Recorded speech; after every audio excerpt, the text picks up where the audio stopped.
preâmbulo que o Antônio sugeriu, eu achei muito boa.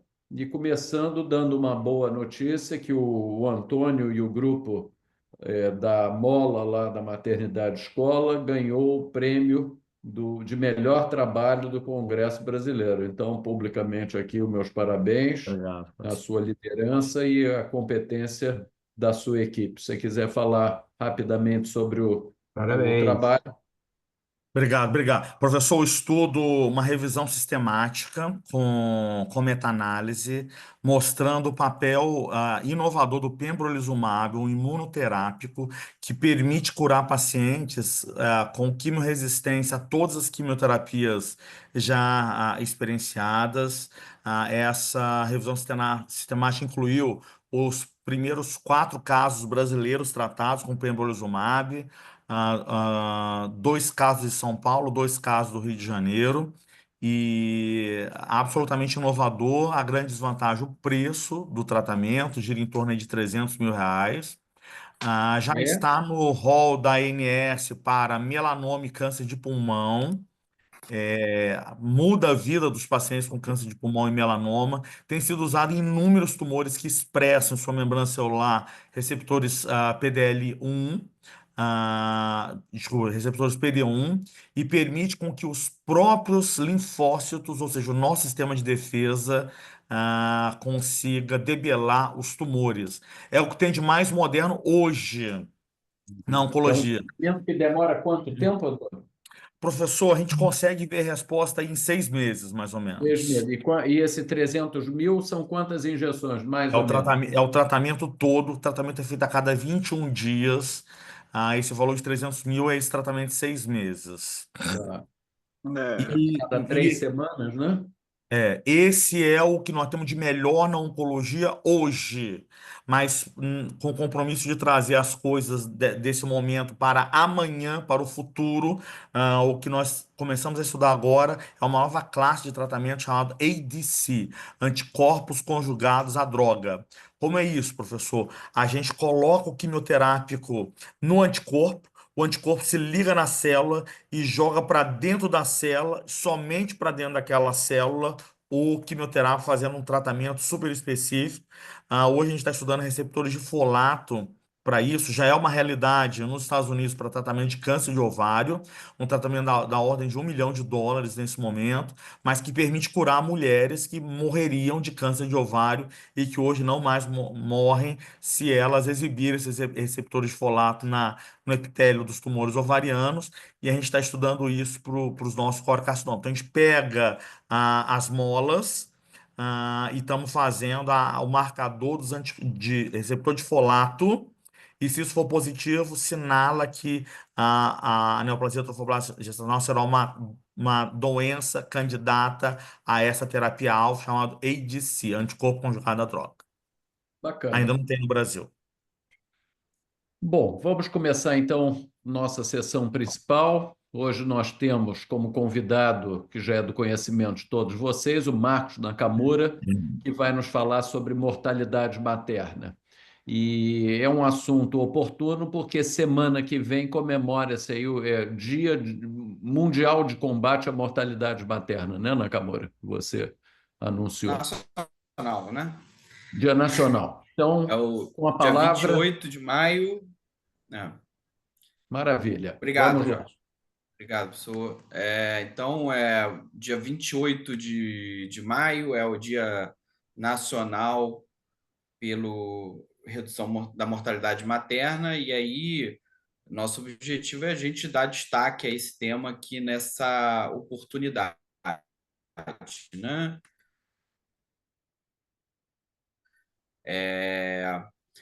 Então, vou falar aqui, trazer alguma coisa nova, sempre difícil, né, nesse tema.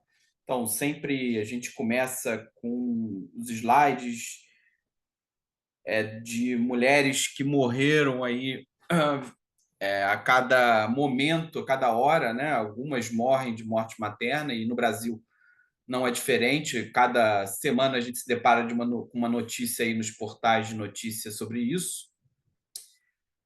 Todos já sabem que a morte materna é aquela que acontece durante a gestação ou durante parto até 42 dias, e que no Brasil, pelo menos, predominam as mortes maternas diretas. Mas eu coloquei aqui o slide para me lembrar de falar que a gente cada vez mais vai tender a estudar as mortes maternas tardias também. E isso vai ser cada vez mais importante a gente dar luz a essas mortes que acontecem após 42 dias também. Então, a gente sabe que a mulher pode ter uma complicação, sobreviver dela imediatamente, mas ter acesso a um cuidado intensivo e aí permanecer viva para além dos 42 dias, e aí acaba não sendo computada como uma morte materna dentro do indicador propriamente.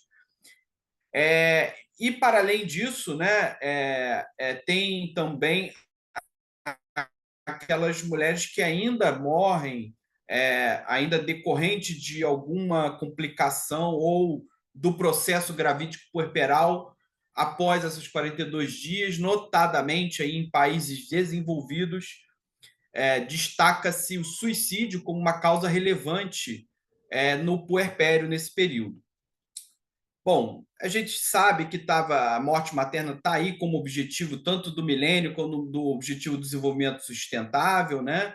A meta da ODS para 2030 é que a gente consiga reduzir em 2/3 as mortes maternas até lá, como base 2015, e que cheguemos a uma razão de morte materna de 70 no mundo, para que a gente cumpra esse objetivo, sendo que, para o Brasil, a meta é a gente atingir 30, que é uma forma do Brasil contribuir para o Objetivo de Desenvolvimento Sustentável.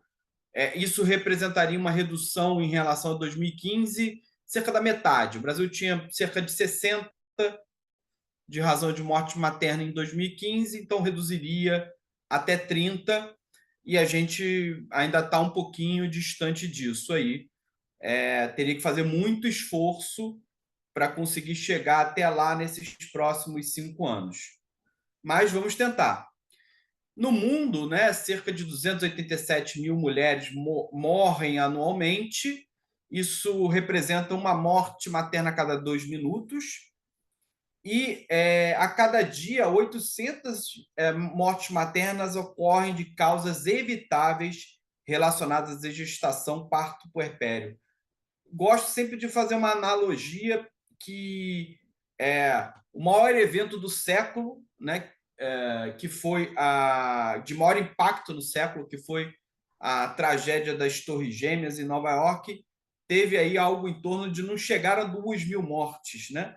Então, 1.600, 1.700 mortes, e a cada 2 anos a gente tem isso, a cada 2 dias a gente tem isso de mortes evitáveis relacionadas à gestação, parto, puerpério.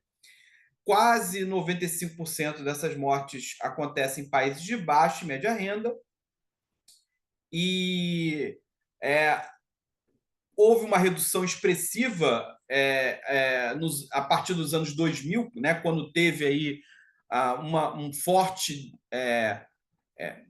força política para dar destaque à mortalidade materna, né, foi quando foi lançado o Objetivo de Desenvolvimento do Milênio. Conseguiu-se ter uma redução expressiva de 34% das mortes maternas, mas ainda distante do que almejamos e desejamos.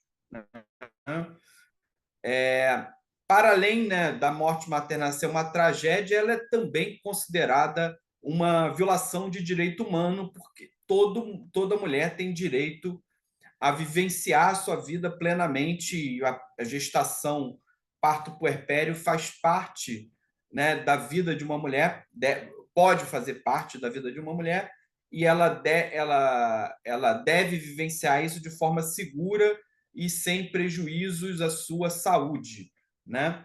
Então, ela é considerada, né, também uma violação de direito humano. Para além disso, quando uma mulher morre, isso não tem impacto apenas Isso tem impacto na sua família, mas na sua comunidade e, eventualmente, até na sociedade. É um direito humano, então, portanto, ter acesso a cuidado materno de boa qualidade para não morrer de causa evitável. E ela, para além disso, como indicador epidemiológico, ele é um excelente indicador de acesso à assistência à saúde, pelo menos à saúde na gestação, parto e puerpério, e da adequação do sistema de saúde como um todo também. Né? Se a gente não consegue garantir acesso a uma mulher gestante, imagina para outras causas que a gente tem aí, doenças que a gente tem. Reflete diferenças e disparidades de desenvolvimento humano entre os países. E, para além disso, e aí é um pouco o que eu vou tentar trazer aqui, é que ela também é uma questão social. Os problemas de saúde materno não são apenas somente médicos, mas também resultado de uma complexa interação de forças ecossociais, estilo de vida, exposição a fatores de nível individual que estão interrelacionados.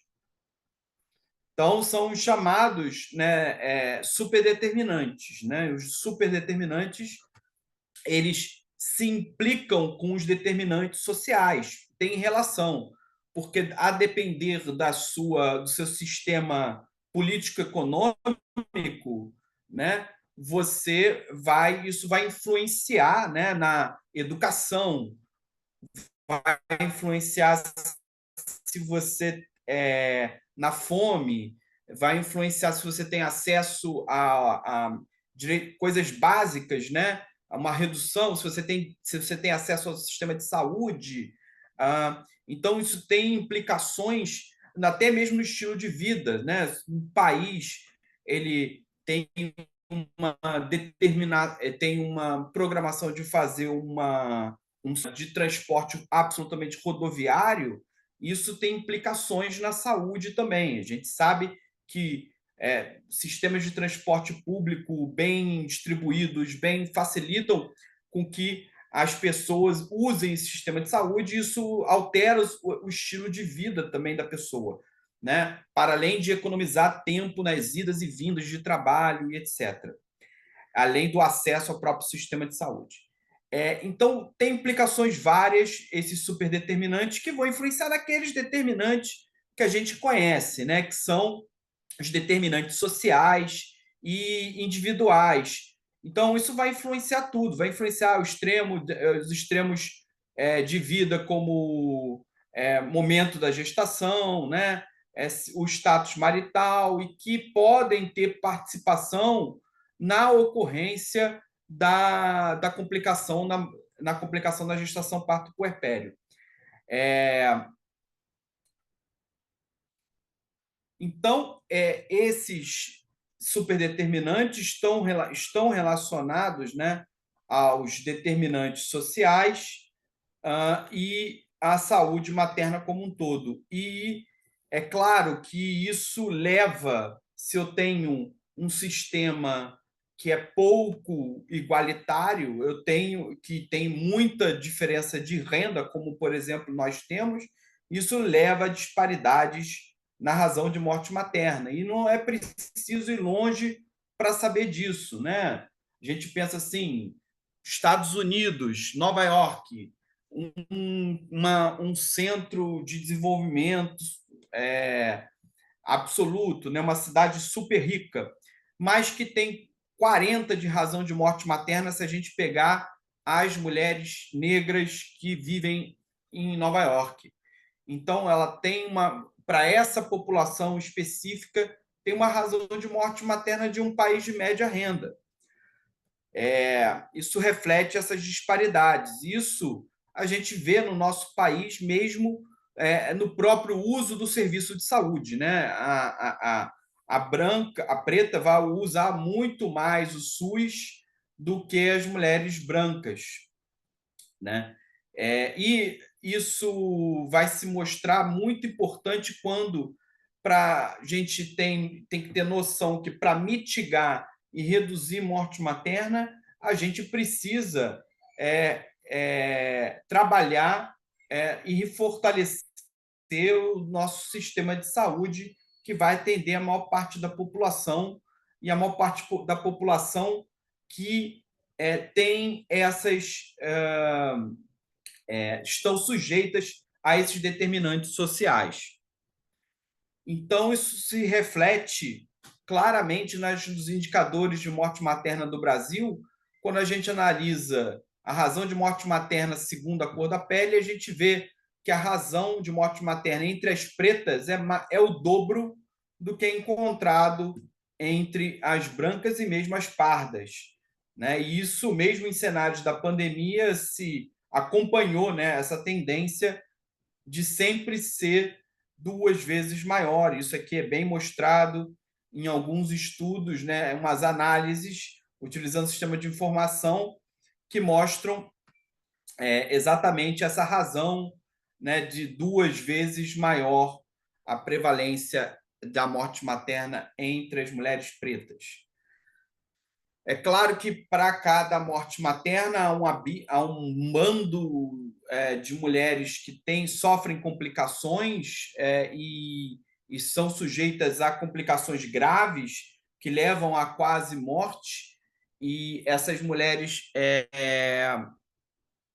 também refletem essas mesmas disparidades, né?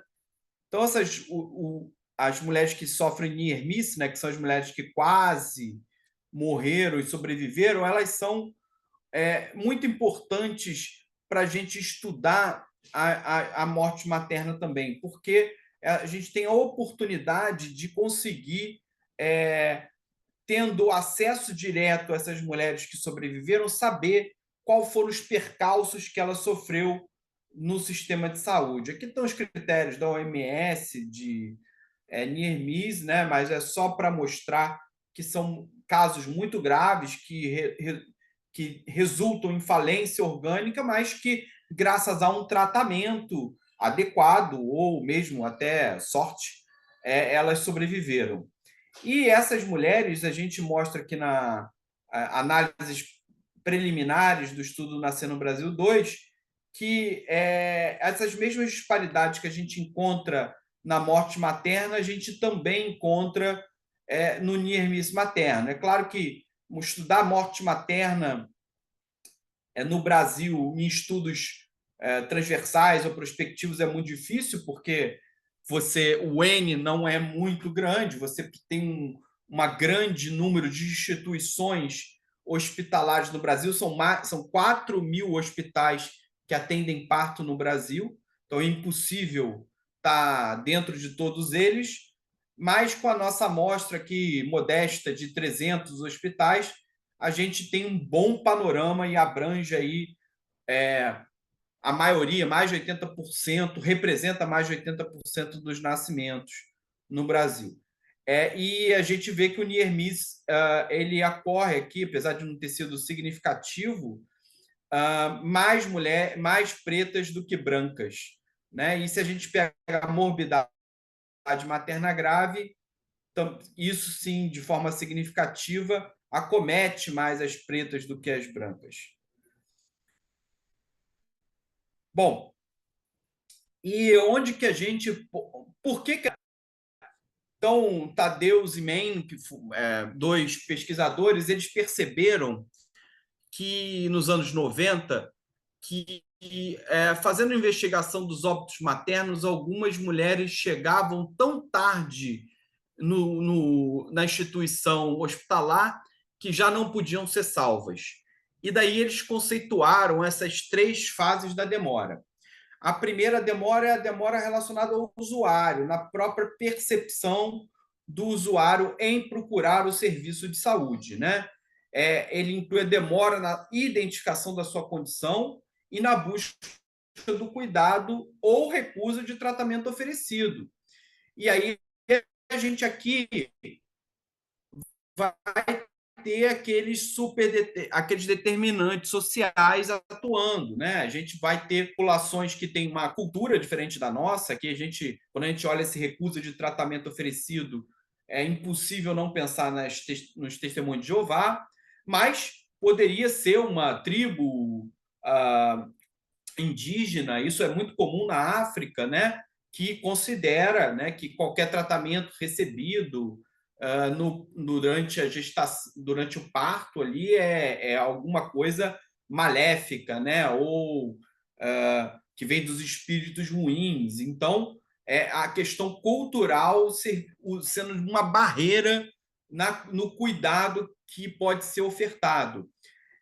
Mas, claro, o mais comum aqui é a identificação da sua condição. Isso se traduz, em geral, pelo baixa educação e nível socioeconômico, né? Então, mulheres com um nível educacional ruim, que não tiveram acesso a uma educação sexual, claro, vão além de serem mais sujeitas a gestações indesejadas, e aí a gente poderia estar prevenindo essa morte antes mesmo da gestação acontecer,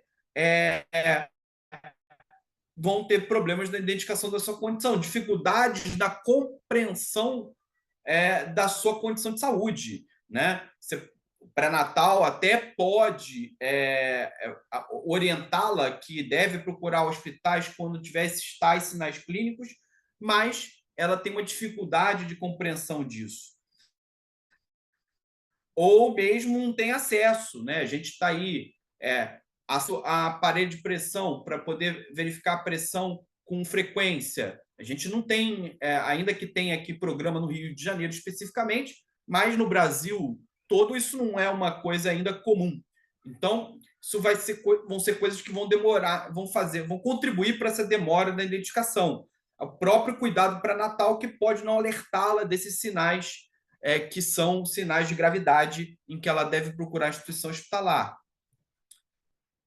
A segunda demora, ela se relaciona ao próprio sistema de saúde, né? É a demora em chegar no hospital, ou mais propriamente dito, em chegar no cuidado apropriado, no hospital que tenha cuidado apropriado. Não adianta ela ser uma gestante de alto risco e chegar lá num hospital que não tem equipe, não tem estrutura preparada, na cidadezinha do interior que atende um parto no mês, né? Então, da demora relacionada à acessibilidade ao serviço adequado. E isso é uma questão de organização do serviço de saúde, de organização das distâncias que vão ser enfrentadas, né? No transporte, na oferta de cuidados de nível terciário e de UTI, né? Então, isso a gente viu que aconteceu na pandemia, né? Demoras em acesso à unidade intensiva que provavelmente contribuíram para o óbito, né? Mas, para além disso, a gente tem também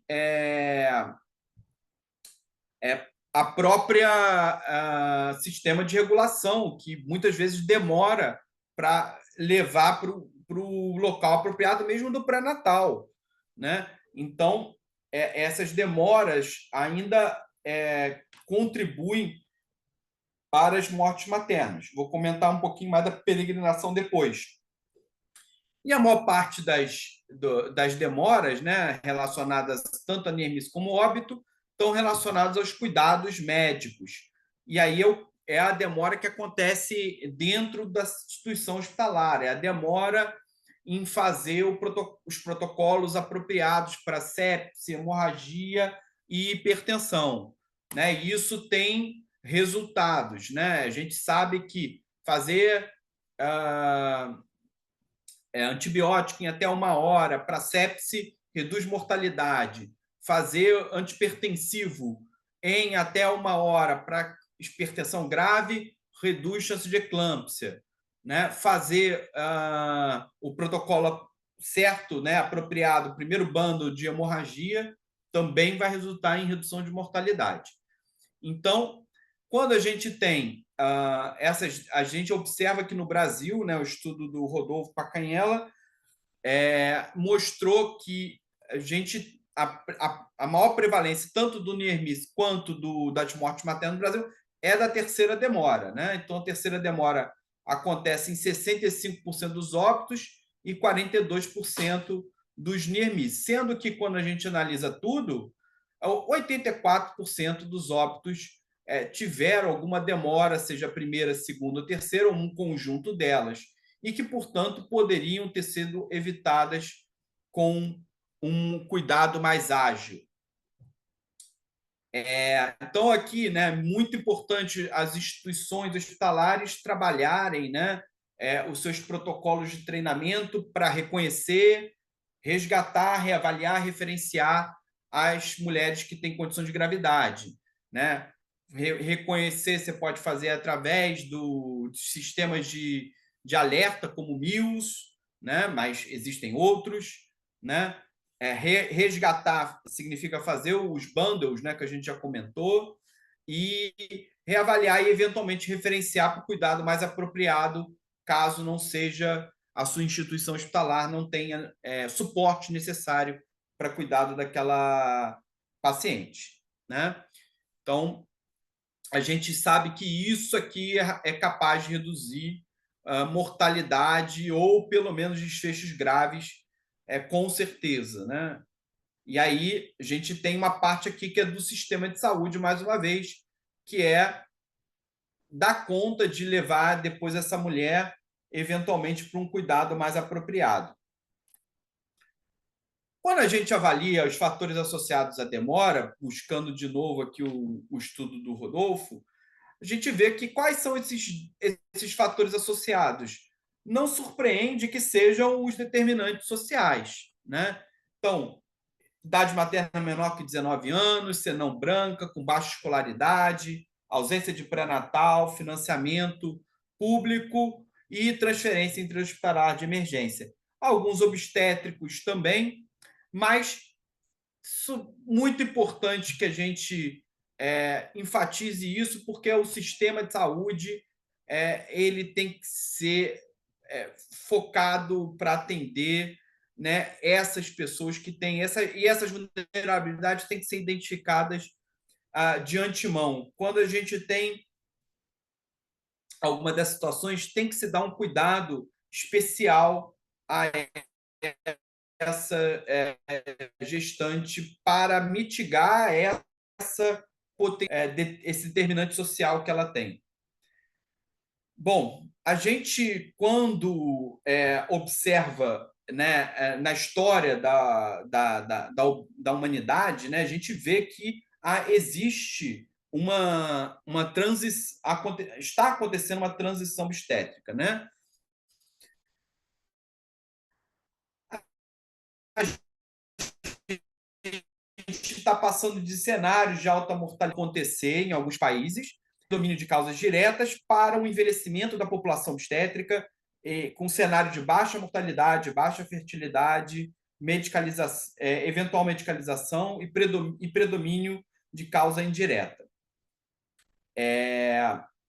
Quando a gente olha o panorama no mundo, a gente vê uma disparidade muito grande, né? Essa região aqui norte do planeta, especialmente a região norte, a gente vê que está mais clarinho, são países que a gente sabe que têm maior desenvolvimento econômico e também conseguem aí ter razões de mortalidade menores. E aí, como a gente estava falando antes, né? Os superdeterminantes atuando.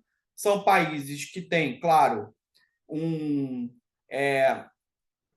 uma renda bruta elevada, uma renda per capita elevada, conseguem oferecer educação para a maior parte da população, né? E geralmente conseguem também oferecer um sistema de saúde, né, que é capaz de atender a maioria da população ou a totalidade da população de forma adequada. Então, esses países acabam tendo razões de mortalidade materna mais baixas, enquanto a gente tem outros que ainda vivenciam mortalidades maternas extremamente elevadas, razões de mortalidade materna maior que 500 ou até mesmo maior que 1.000, que seria equivalente à história natural, né? Como se não tivesse cuidado nenhum, né? Isso ainda é presente em alguns países da África subsaariana. A gente aqui tem, eu identifiquei no negócio da ONU, no resumo da ONU de 2020, né, 3 países que têm razão de mortalidade materna maior que 1.000, Chad, Nigéria e Sudão, sendo que Nigéria tem uma população grande, então ela impacta muito na mortalidade materna do mundo. E países que aqui são tanto da África quanto alguns da Ásia, né, como o Afeganistão, que tem razão materna maior que 500. Então, o que não surpreende quando a gente pensa nessa questão do superdeterminante, que o Afeganistão esteja aqui, né, um país que passou aí a maior parte das últimas décadas em guerra. E aqui você praticamente, quando tem esse cenário de razão de morte materna maior que 500, é porque você não tem sistema de saúde, ou ele é muito incipiente, ou não tem o básico, não tem estrada, né? Você tem um estabelecimento de saúde na capital, mas não tem estrada para levar do interior para a capital. É claro que num país desse não vai ter educação, né? E profissional treinado e tudo mais. Quando a gente consegue já ter alguma coisa disso, que é o estágio 2, você já começa a ter um distanciamento da história natural. São países que já tem alguns na América Latina, assim, como o Haiti, né? E aí o principal desafio do setor de saúde é acesso, né? Ainda tem grandes problemas de infraestrutura, mas tem um sistema de saúde frágil, e aí o determinante principal é conseguir dar acesso à população ao que tem, pelo menos, né? Ou, né, eventualmente, tentar aumentar a oferta do setor saúde para dar acesso à população. Estágio 3, quando a gente está se aproximando ali de 100 de razão de morte materna, aqui tem vários exemplos, Angola, Bangladesh, Bolívia, então a gente vai ter exemplo na América Latina, na Ásia e na África. E aqui a gente já enfrenta também ainda uma persistência do problema do acesso, mas também da qualidade, né? Então a gente ainda enfrenta problemas de poucos hospitais eventuais ou muito concentrados em determinada região, mas, sobretudo, qualidade do cuidado é fundamental. Então, ainda tem precariedade no cuidado, na qualidade do cuidado. E aqui o cenário que a gente estaria, né, que são o estágio 4, que pode ser dividido em 2, né, o 4A, que é onde o Brasil estaria, que é 21 a 99. A gente tem mortalidade, então, materna moderada e baixa, geralmente já está enfrentando uma queda da fertilidade importante, como o Brasil, né? A gente viu aí que no último censo, a população brasileira ficou menor que o esperado, que projetado pelo último censo. Isso é sinal de que a gente tem uma queda da fertilidade e da fecundidade no Brasil. Já começa a ter uma importância das causas indiretas, né? E ainda vai ter, porém, ainda vai ter um desafio com as causas diretas. E eu sempre digo que esse é um problema que a gente convive. A gente já está num cenário em que a gente tem a morte maternas indiretas são aí, se a gente for elencar e pegar o grupo delas, estão ali disputando já o segundo lugar como causa absoluta de morte materna no Brasil, só que a gente ainda não lidou com as diretas de forma apropriada. Então, a gente não conseguiu reduzir a direta e a gente está tendo que lidar para conseguir tendo que lidar com a pressão de um aumento de causa indireta, porque a população está envelhecendo, a população obstétrica está envelhecendo ou ficando mais doente, né? E a gente aí tem um aumento de prevalência de hipertensão e obesidade que vão fazer pressão tanto nas causas diretas, porque são fatores de risco para a causa direta, e também nas indiretas. Então, uma parte da América Latina está aqui no 4A, né? Então, Argentina, Brasil e tudo mais. Mas a gente já tem exemplos que está no 4B, né? Com razões de morte materna menor que 20, que são Chile, por exemplo. E aqui a gente vê o esforço que foi feito, né? A gente conseguiu reduzir, desde os anos 2000, de forma expressiva, países que estavam nesse estágio 1 de razão de morte materna maior que 500. Porém, não aumentou tanto os países que estão aqui no 4B, né? Que seria o desejável ter razão de morte materna maior que 20. Na verdade, o desejável mesmo, é a gente estar no estágio 5, que é o aspiracional, aí, que todas as mortes maternas são evitadas. Tem alguns países perto disso. E aí, o desafio do estágio 4, né, que a gente está comentando que é o desafio do Brasil, é eliminar a demora no sistema de saúde. A gente tem acesso, em grande parte, a gente até pode questionar ali, mas a gente tem acesso, mas a gente ainda tem demora.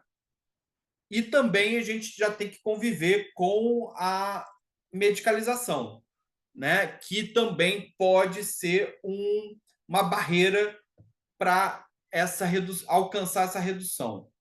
Então, como eu falei aqui, o estágio 5 seria um cenário onde todas as mortes maternas são evitáveis, são evitadas, e isso não está distante para alguns países, não. Na verdade, eles já estão praticamente lá. Tipo Islândia e Noruega, né? Você não... Praticamente tem anos que não tem óbito materno nesses países, né? Claro que eles têm uma população pequena, né? Tem uma renda per capita alta, e etc. Com uma população pequena é mais fácil, de certa forma, você organizar o setor de saúde também. E quando a gente olha e vê o que é capaz de reduzir razão de morte materna, né? Várias coisas, né? Então, consulta pré-natal, não ter muita cesárea, ou ter cesárea suficiente, na verdade, para pelo menos uma parte da população. Não ter ter profissional capacitado e, sobretudo, né, ter um sistema de saúde universal. É o que mais tem impacto em reduzir morte materna, né? Países que têm... aumenta muito a prevalência de países que têm sistema universal no estágio 4B, que são os países que têm razão de morte materna menor que 20. Porque os serviços de saúde universais, eles são essenciais para garantir acesso e reduzir mortalidade materna. Isso a gente vê no Brasil mesmo.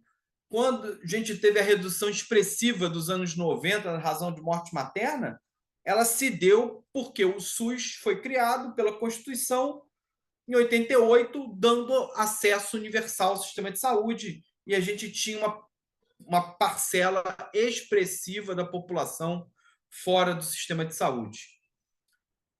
E isso se demonstra, né, quando a gente analisa indicadores como acesso ao uso contraceptivo, aumentou expressivamente desde 86, pré-Constituição de 88, até os anos 2000. Né? Pré-natal praticamente universalizou, né, nesse período. E a gente ainda tem problemas, né, de começar cedo, fazer o número de consultas necessário. A gente praticamente universalizou o parto hospitalar, né? Então, a gente tinha que 20% de parto fora do hospital em 86. Então, essas foram ganhos que o SUS conseguiu rapidamente, né? E, para além disso, sempre chama a atenção que, para além disso, isso reduz a diferença entre o quintil mais rico e o mais pobre. Então, todas as diferenças desses indicadores eles foram reduzidos quando a gente analisa o quintil mais rico e mais pobre. Isso significa uma redução das iniquidades, né? Apesar da gente ainda ser um país muito desigual. Mas, como eu comentei, a gente tem desafios ainda, ainda desafios relacionados à demora. Isso se traduz, por exemplo, que a despeito desde a Rede Cegonha já existir uma normatização de que as mulheres devem ter uma vinculação para o lugar do parto, ela deve conhecer o local onde vai ter o parto, ainda temos aí um percentual expressivo de mulheres que procuram mais uma maternidade para que o parto aconteça, porque ela vai, às vezes, na primeira maternidade, aí naquele dia não tem plantonista, aí ela vai para outra, né? E aí a condição dela vai piorando nesse caminho. E isso se relaciona com o aumento, né, do niermice materno. Então, a gente vê no estudo aqui Nascer no Brasil 1, nessa análise, que quando ela procurou mais que 2 serviços de saúde, isso aumentou em mais de 4 vezes a chance de um niermice materno. Então, essa vinculação, pelo menos naquele momento ainda de 2011, 11, 12, ainda estava frágil. A gente tinha aí que no Sudeste não tinha mais que 60% de mulheres que foram vinculadas a uma maternidade para a realização do parto. A gente espera que isso tenha melhorado, que na verdade a gente até sabe que isso melhorou, mas nesses últimos anos, mas ainda não temos ainda a totalidade, apesar de já termos aí quase 15 anos que isso está na lei, né? Para além disso, a gente tem problemas no pré-natal. Aqui a nossa análise também do Nascer no Brasil 1 mostra que quando a gente pega todos os componentes que o Ministério da Saúde considera que devem ter num pré-natal ideal, que é início até 12 semanas, adequação do número de consultas, exames básicos como glicemia, sífilis, HIV e exame de urina, e uma ultrassonografia aqui, e orientação da maternidade, se a gente analisar isso, só 20% das mulheres tiveram todos esses indicadores. Para além disso, quando a mulher consegue acesso ao hospital, conforme eu falei, por vezes encontra uma estrutura inadequada, uma estrutura tanto de equipamentos e medicações, né, mas também de recurso, e principalmente de recurso humano, né? Isso aqui é a análise do Nascer no Brasil 1, que mostrava aqui que 70%, a maior parte, 70% dos hospitais estavam com recursos humanos apenas parcialmente adequados, só 20% tinham adequados. Me chamava muito a atenção que ainda você tinha 20% com medicações só parcialmente adequadas. Isso quando você pega uma lista, né, de medicações que são essenciais, que estão na normativa de que toda instituição que tem maternidade, atende parto, deveria ter. Isso parece que também melhorou um pouco nas análises do Nascer no Brasil 2, mas a gente ainda tem um grande problema com a disponibilidade de recurso humano. E aí a nossa crítica que sempre vem, que do municipalismo no Brasil, né? O ímpeto de sempre querer o prefeito da cidade do interior abrir uma maternidade para dar uma resposta à população, ele monta a maternidade, compra estrutura, compra as medicações, mas não consegue gente para trabalhar lá. E aí adianta isso. E, para além disso, um hospital que vai atender, vamos dizer, que menos de um parto dia, ele vai estar capacitado para atender as grandes emergências, vai ter know-how para isso, porque as pessoas que trabalham lá vão estar suficientemente treinadas. Então,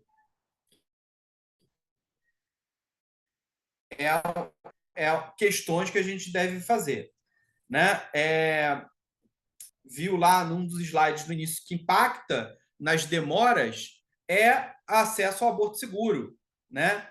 E quando a gente pega o indicador, né, que 15% da população feminina entre 18 e 39 anos conta que já fez um aborto e a gente ainda tem isso como uma causa de morte relevante, tá? Não é a primeira, não é a segunda, não é a terceira, mas é uma causa, mas mata mulheres. E isso pode ser evitado, né? E a gente sabe como que pode ser evitado, dando acesso a aborto seguro no Brasil, né? Especialmente descriminalizando o aborto. Bom, uma das coisas que pode estar atrasando nas nossas conquistas, que a gente até conseguiu ao longo dos últimos anos, são o aumento das cesarianas, né? Quando a gente olha o gráfico da mortalidade no Brasil, né, a gente vê que a redução mais expressiva aconteceu nos anos 90 até 2000 e pouquinho, e depois ali a gente até reduziu, mas reduziu um pouquinho. Só que ao longo depois dos anos 2000, a gente tem aí encontrado um aumento de taxas de cesariana que estavam em torno de 35% para 60%, que foi o que a gente encontrou aí em 2013, né? Então a gente atingiu 60%, 2023, que a gente encontrou em 2023 de taxa de cesariana no Brasil. E isso pouco ou nada, isso nada contribuiu para reduzir morte materna. E também já dá para a gente dizer também que não reduziu morte perinatal, né? E, para além disso, isso pode estar contribuindo para, na verdade, que a gente não consiga reduzir. Porque quando a gente faz uma análise dentro da população brasileira, a gente encontra que o risco de morte nas mulheres submetidas à cesárea é 3 vezes maior, feito um ajuste por risco clínico, né? 3 vezes maior do que mulheres que tiveram parto vaginal. Tá, concordo absolutamente que a chance de se morrer por causa de uma cesárea é muito baixa. Mas quando estamos falando em termos de saúde pública, que isso represente mais 100 mortes, isso já é um problema sério de saúde pública, porque podem ser mortes que poderiam ser evitadas, né? Especialmente se essa cesárea não teve uma indicação clínica. E aí o que os principais contribuintes, né, para essa diferença são são a hemorragia pós-parto e as causas tromboembólica combinada com outras, como, por exemplo, anestesia. E o que a gente encontra de cenário no Brasil, na verdade, é um cenário ainda que a gente tem muita disparidade que é visual quando a gente olha aqui os estados do Brasil. Mortalidade materna muito maior na região norte, né, do que na região sul do país, né? Isso, sem dúvida, reflete aqui disparidades na qualidade do cuidado e nos determinantes sociais dessas regiões, como a gente bem sabe. Vou passar rápido isso para a gente não falar. A gente sabe que aumentou na pandemia a razão de morte materna, mas isso chama bem atenção. A gente está trabalhando aqui com, atualmente, uma razão de morte materna que o Ministério, que a gente tem lá calculando, um indicador que está ao redor de 55, 53 e alguma coisa. Porém, isso pode estar subnotificado, né? O estudo do Observatório Obstétrico mostrou que pode ser que o número de mortes pode ser até 35% maior no Brasil. Se a gente estava pensando que a gente tem uma razão de 50, né? Isso significa que provavelmente a gente ainda está no 65, né, de razão de morte materna. E as causas de morte a gente está cansado de saber, já sabemos quais situações que matam as mulheres. Isso aqui é a última análise da OMS, que compilado dados de 2009 a 2020 dos países, mostrando que a hemorragia ainda é a principal causa de morte no mundo, porém as causas indiretas, em proporção, já são a segunda principal causa de morte, seguido da hipertensão e depois de outras causas diretas e de aborto, né? Quando a gente olha a América Latina, onde o Brasil se encontra, a gente tem que as causas indiretas já são a predominante e a hipertensão é a segunda causa de morte materna na América Latina. No Brasil, pode ser um pouquinho diferente.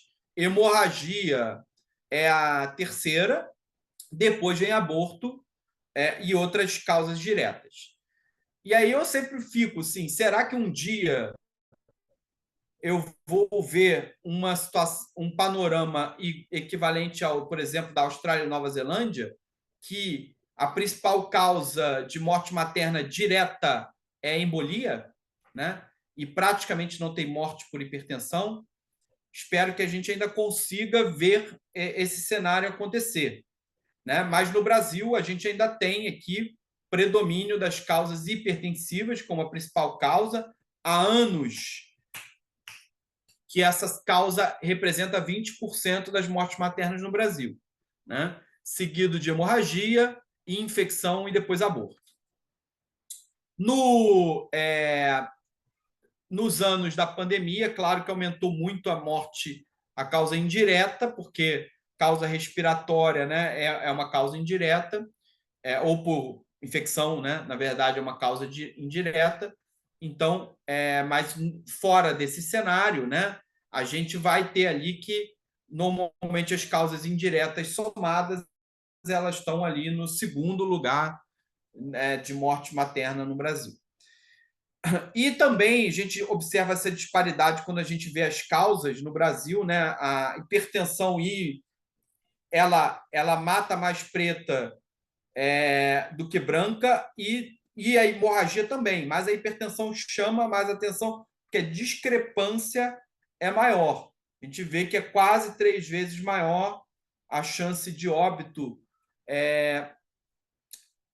por hipertensão entre em mulheres pretas do que brancas.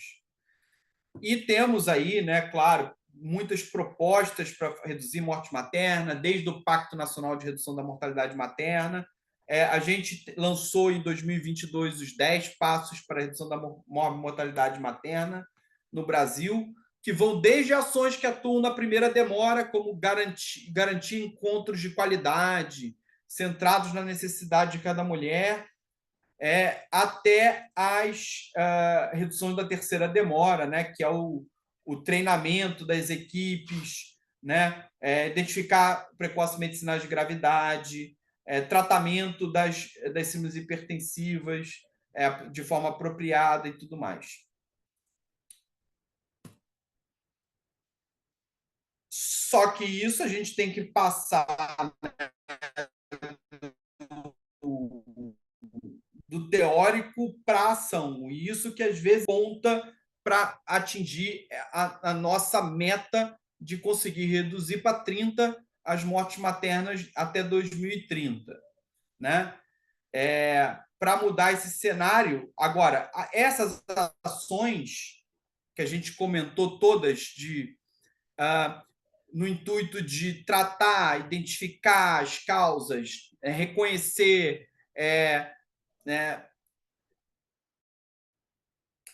transferir, né, só elas são necessárias para mudar esse cenário que a gente tem de morte materna. E isso, o que eu quis mostrar ao longo dessa aula é que, para além disso, né, as mulheres elas precisam de serviços de qualidade não só durante e após a gravidez, mas antes, né, para evitar a gravidez indesejada, priorizando equidade de gênero, educação para as meninas, educação sexual, né? E sobretudo, como a gente viu, essas disparidades elas mostram que também temos que ter políticas públicas para mulheres e populações mais vulneráveis. Então, é preciso sistemas de transferência de renda para que essas mulheres, para que mitigue, né,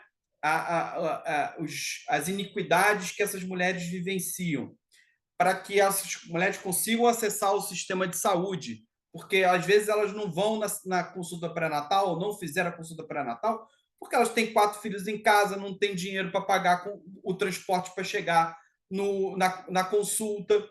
Então, essas ações também são importantes, né? Então, para além das inovações que a gente tem ali presentes agora na rede Aline, né? Que são louváveis, né? Que são ações que visam maior financiamento para o pré-natal, de leitos de alto risco, e, sobretudo, o que eu mais chamo a atenção aqui são 2 iniciativas novas, que é a ampliação de leitos de UTI cuidado no foco materno e os recursos para ambulâncias atender a emergência com regulação especializada na obstetrícia, porque esse é um problema, como a gente comentou. É aqui que está a segunda demora, né? A gente não só conseguir colocar essa mulher no sistema, mas a pessoa que está lá no sistema de regulação identificar essa gravidade e conseguir colocar ela num local apropriado. E para o local apropriado precisa também, muitas vezes, de uma UTI com foco no cuidado materno, não uma UTI de um local outras causas.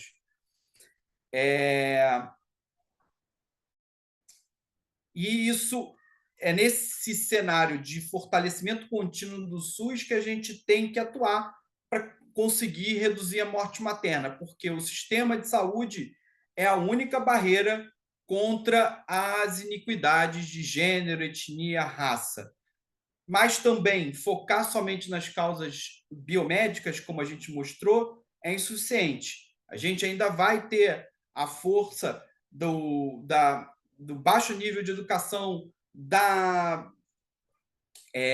do sistema de transporte ineficaz, da pobreza. Então, se a gente também não pensa em como melhorar o nosso país, o nosso planeta, a gente ainda vai continuar convivendo com esse cenário onde as mortes maternas são prevalentes. E aí a gente tem que se perguntar: esse mundo que queremos para nós e nossos filhos? Muito obrigado. Excelente, Nakamura. Num tema árido, você tira isso de letra e faz uma aula muito agradável e interessante. A palavra está franqueada, quem quiser fazer uso, tira o compartilhamento, Nakamura, que Vou fica tirar, muito... peraí.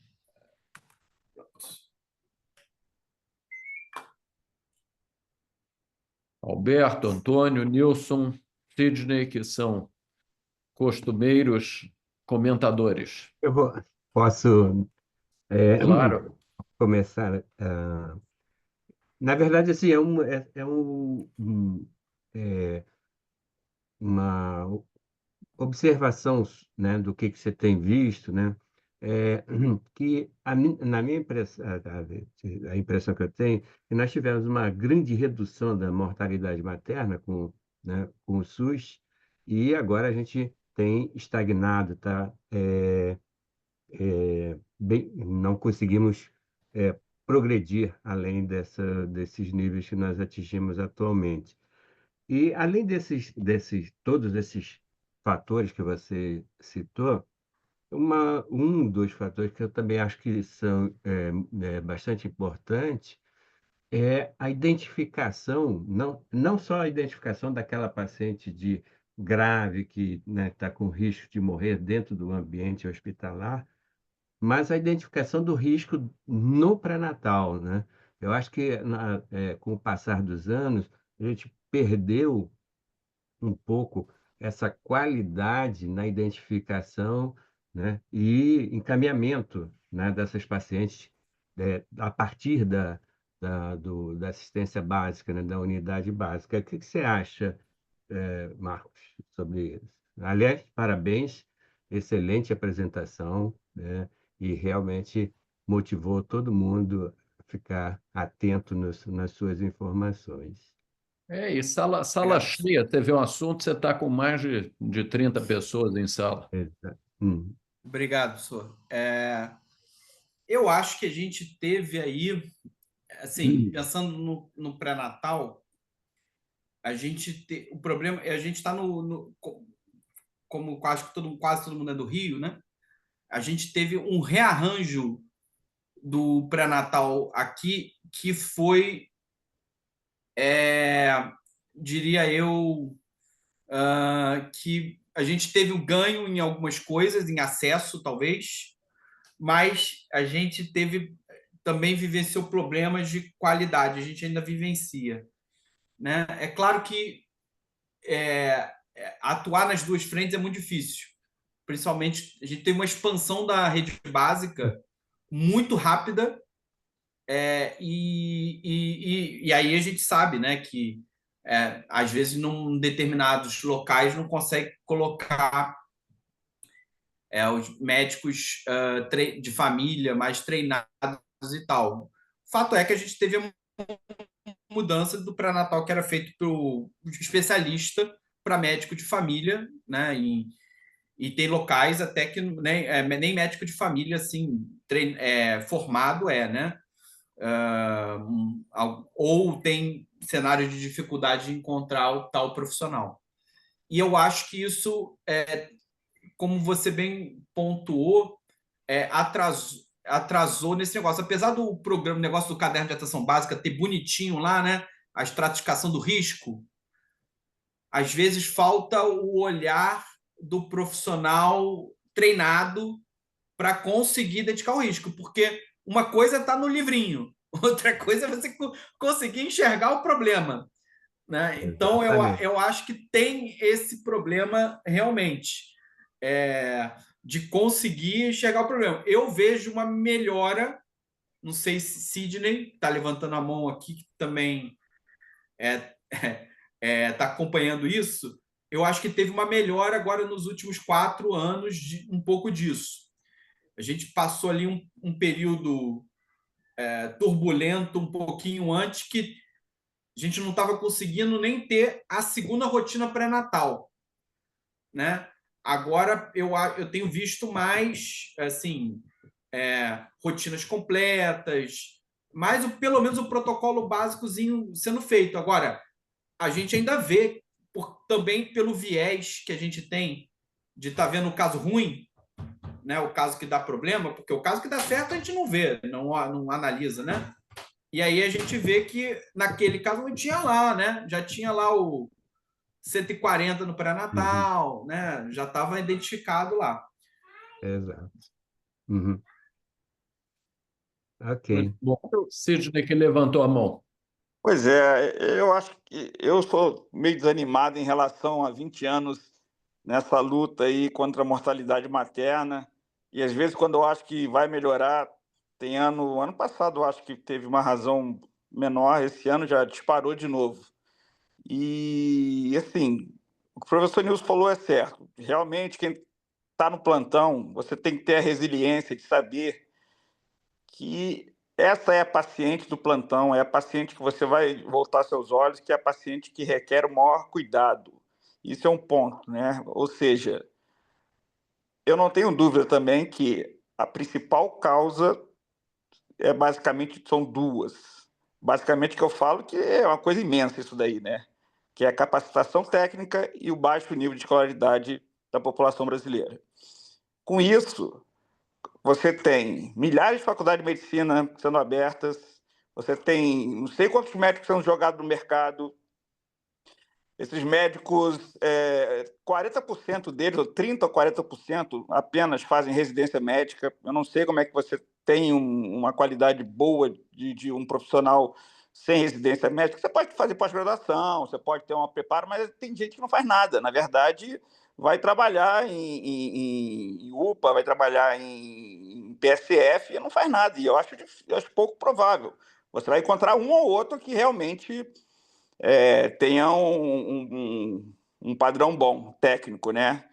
Mas eu acho que, sinceramente, esse desânimo que me dá é porque eu vejo que as pessoas acabam não vestindo muito a camisa do serviço. Na verdade, parece que não tem aquela... Eu acho que essa maneira de contratação também, que não tem mais esses concursos, hoje em dia, eu acho que o concurso está mais voltado para a parte dos universitários e não para o município. De uma certa maneira, piorou também, né? Piorou porque a pessoa fica 2 anos, agora aumentou um pouco mais, né? Mas não se dedica ao serviço. Aí você quer fazer um treinamento, você chama para falar sobre hemorragia, sobre eclâmpsia, sobre septicemia, não aparece ninguém. Vai um, vai dois, aquela coisa do doutor achar que já sabe tudo, e quando acontece no plantão dele, aí fica naquela coisa.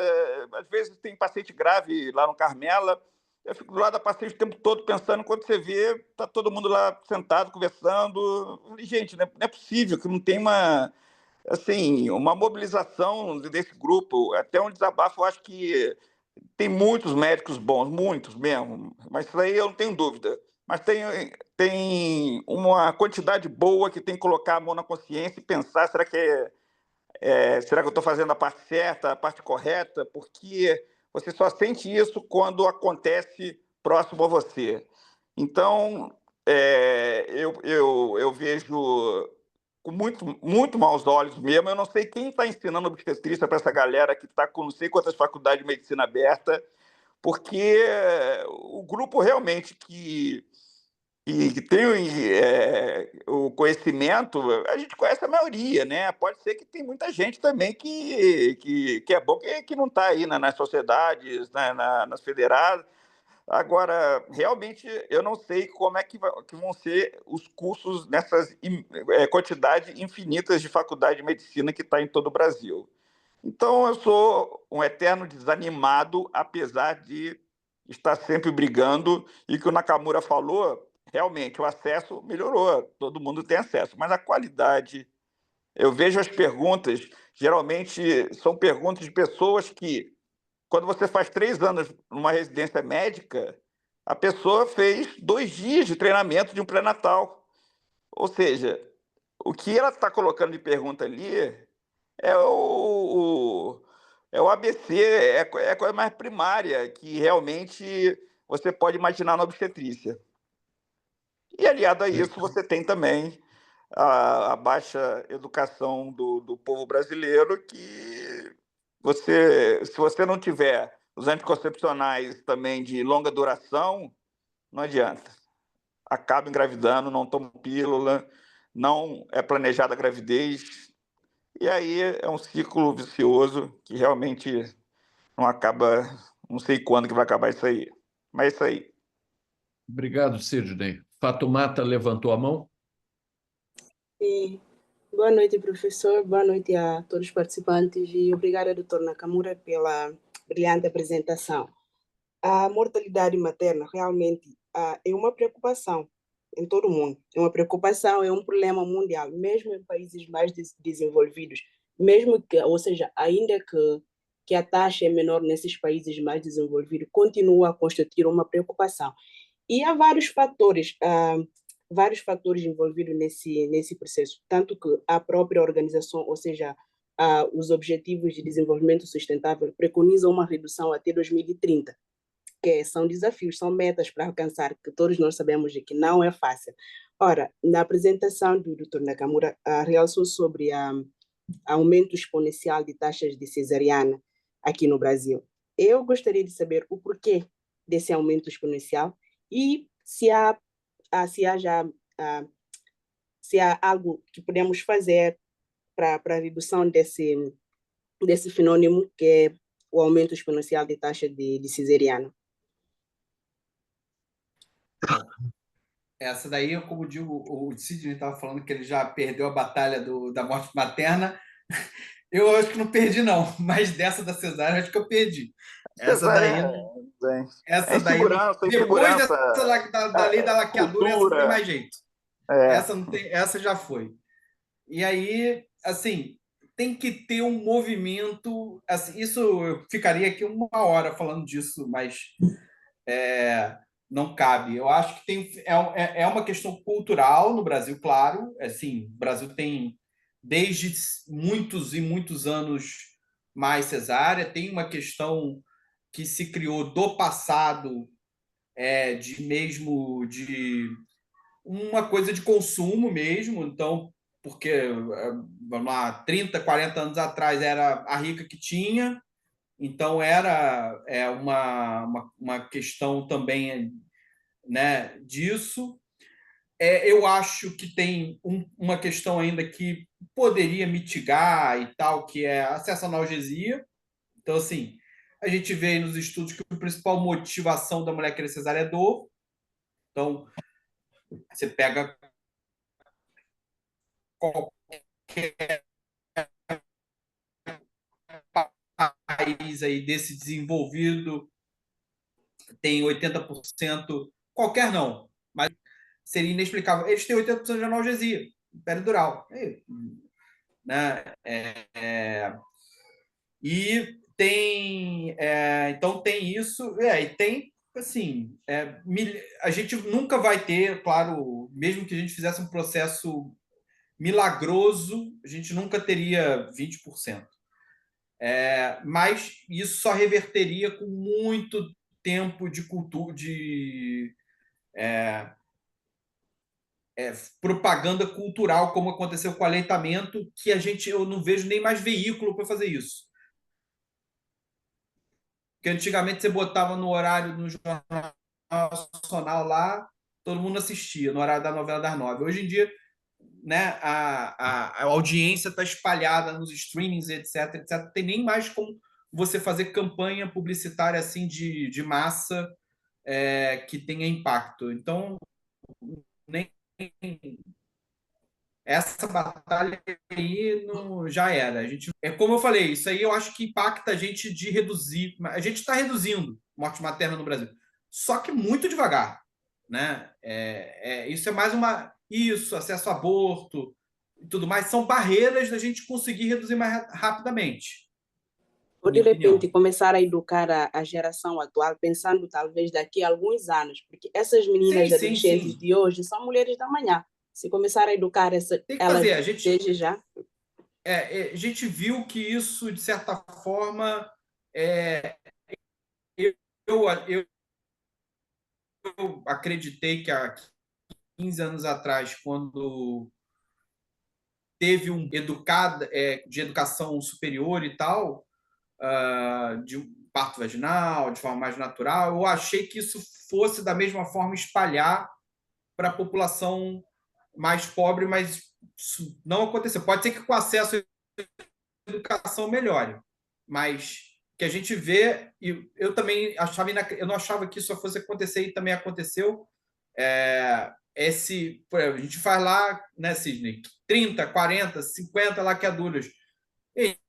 Isso aí é um fenômeno cultural brasileiro, entendeu? Eu falo com a mulher, pegando aqui um gancho do Montenegro, que o Montenegro falava que o Brasil é o país da cirurgia, né? E aí eu fiz um negócio. A mulher quer, para ser bonita, fazer plástica, para ter o parto, fazer cesárea, e para contracepção quer fazer laqueadura. É o país da cirurgia mesmo. Né? Então, a gente tem que conviver um pouco com isso. E a gente tentar mitigar da forma que dá. Alberto Borges. Primeiramente, parabenizar o professor Marcos Nakamura pela apresentação, porque é um tema tão espinhoso e você traz à tona valores, índices, trabalhos bem consistentes, né? E do nascer no Brasil e que nos assusta. Agora, eu vejo, como você bem falou, quem faz obstetrícia há quase 4 décadas observava em outrora aquelas pacientes chegando à emergência sem pré-natal.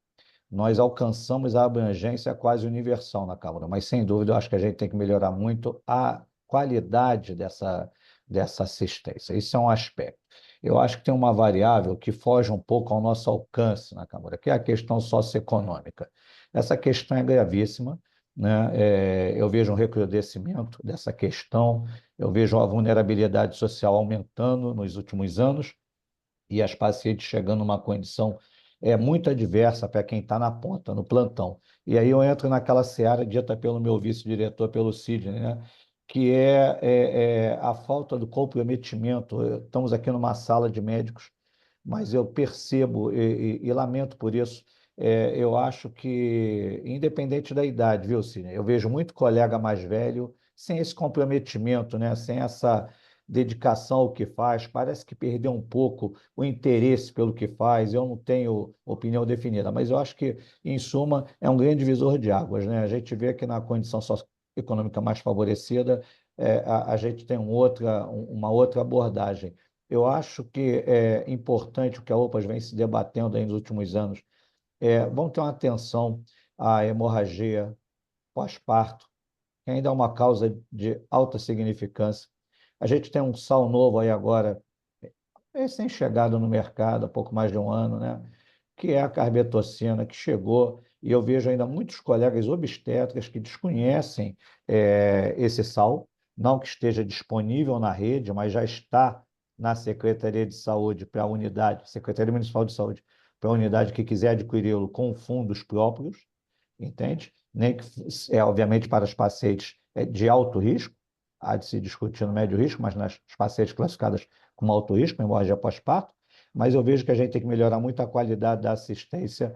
E um outro fator, quando a gente progride um pouco na Câmara, na diminuição da taxa de cesariana, vem uma nova lei que veio modificar, né, a ligadura tubária, 9236, vem essa nova lei que permite a ligadura, a lei que modificou a 9236 permite a ligadura 14443 no ato do parto e do periparto. Com isso, muitas pacientes, por não acreditarem que a ligadura será feita no pós-parto imediato, pela técnica de Salter, elas se recusam a entrar na indução e acabam optando pela cesariana. Na maternidade Carmela Dutra, nós estamos com a taxa hoje em torno de 40% de cesariana. Difícil demais você baixar isso, a nossa taxa já foi um dia de 30%. Tá? E isso ainda impacta em outro indicador ruim meu, que é o tempo de permanência médio, que eu também tento trabalhar e diminuir, mas no momento que a paciente é operada, isso prolonga esse tempo de permanência. E a cultura da dor, como você bem falou, né? A cultura da dor pela falta da analgesia. Acho que são questões que a gente tem que trabalhar nos próximos anos para tentar diminuir essa taxa de cesariana, que em algumas unidades, inclusive públicas de saúde, já ultrapassa os 50%. O professor Antônio Braga deve ter dados até mais atualizados, que ele está na Secretaria Estadual de Saúde. Obrigado aí pela oportunidade. Obrigado, Alberto. Antônio, que foi citado, quiser fazer os comentários finais, e Aranda também, que está de câmera aberta. Obrigado, professor. Boa noite. Deixa o Aranda falar, Antônio, aí Claro, professor. você encerra. É que eu não sei clicar nesse negocinho de mãozinha. Levantar a mão. Não sei. Marcos Natamura, parabéns pela sua aula, excelente. Tu foi extremamente didático, mostrou realmente o que está acontecendo. E eu concordo com o Dr. Nilson, concordo com o Borges, concordo com o Sidney, principalmente com o Dr. Nilson.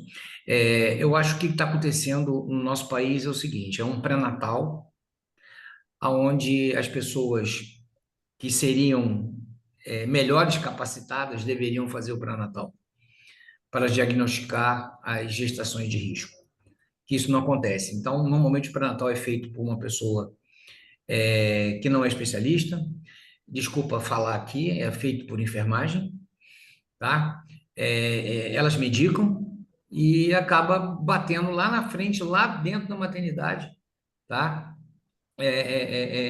Essas gestantes, né? Então, quer dizer, não adianta você colocar pessoas qualificadas lá na ponta, se lá embaixo já vem um pré-natal mal feito, desculpe falar isso, né? E, infelizmente, também concordo com o que o Borges falou, concordo com o Nilson falou, concordo com o professor Nilson falou, desinteresse, hoje o desinteresse pela obstetrícia é muito grande, tá? você abre vaga para obstetra, né? Você não tem concurso público, você tem contratações essas que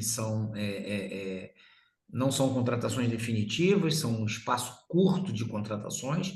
A pessoa chega lá, fica 2 anos, fica 5 anos, fica 3 anos e vai embora, tá? Normalmente você não consegue uma pessoa qualificada para ficar no plantão. Normalmente são R3, normalmente são recém-formados, tem pouca experiência e já vem o pré-natal mal feito e já bate na pessoa que não tem a qualificação. E também o desinteresse, né? Eu falo isso abertamente porque eu peguei um paciente no puerpério, uma paciente viciada em tóxico, ela usava cocaína, usava crack, eu me interessei pelo caso, eu fui lá, conversei com a paciente e eu fui ao CTI para ver o recém-nascido. Ele tinha um lebo leporino, baixo peso. Eu duvido que o médico que fez o parto foi lá no CTI para ver essa criança. Então há um desinteresse muito grande nisso, tá entendendo? O médico hoje tem desinteresse. Eu não sei por causa de plantão, necessidade de ganhar dinheiro, necessidade de vencer na vida, enfim. Então, eu acho que isso que está acontecendo. A gente precisa ter um pré-natal bem feito, a gente precisa bater nisso, porque é no pré-natal que você faz diagnóstico de alto risco, é no local que você encaminha o paciente para uma unidade terciária, para uma unidade quaternária, enfim, é nesse local que você tem que fazer. Mas, infelizmente, as pessoas que estão lá, tirando em alguns determinados locais, que são muito bons, nos hospitais universitários, em alguns centros, né? São muito bons, mas infelizmente, quando bate lá na Carmela Dutra, a paciente já vem, sabe, suspirando para morrer. Então, esse é o problema. E no pós-parto também você vê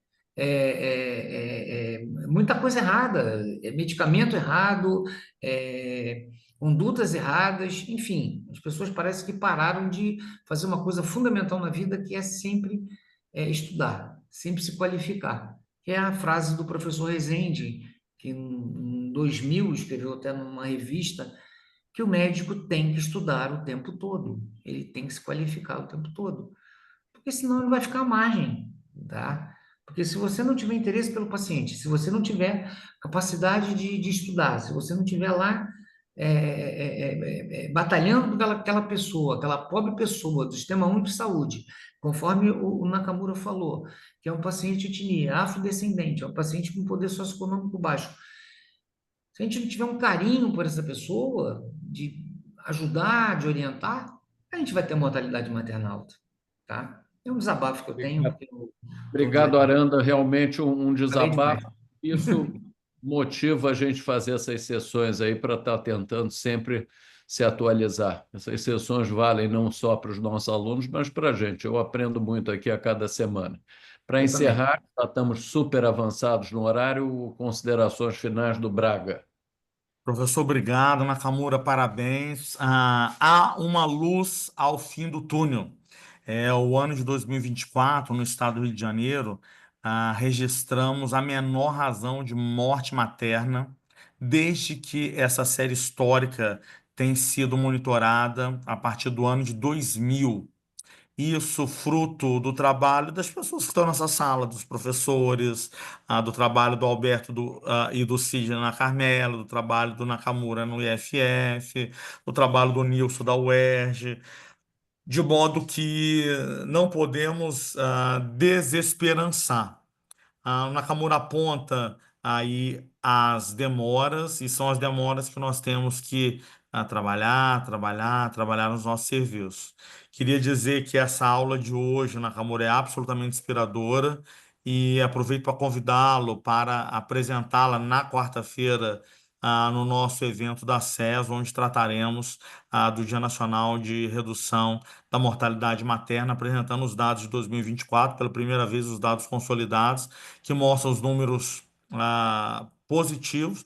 Não obstante, concordo com o Cid, na mortalidade em 2025 ela já piorou. O que antes de ser um desestímulo há de ser uma chamada à ação, todos juntos para vigiar esse indicador que reflete não apenas a qualidade de vida de um povo, nossa atenção obstétrica, o índice de desenvolvimento humano. Obrigado, professor. Obrigado, Antônio. Nakamura, mais uma vez, muito obrigado, foi ótimo. O pessoal aí está te agradecendo no chat, te elogiando. E é isso, eu acho que um tema importantíssimo e que você ministrou com maestria.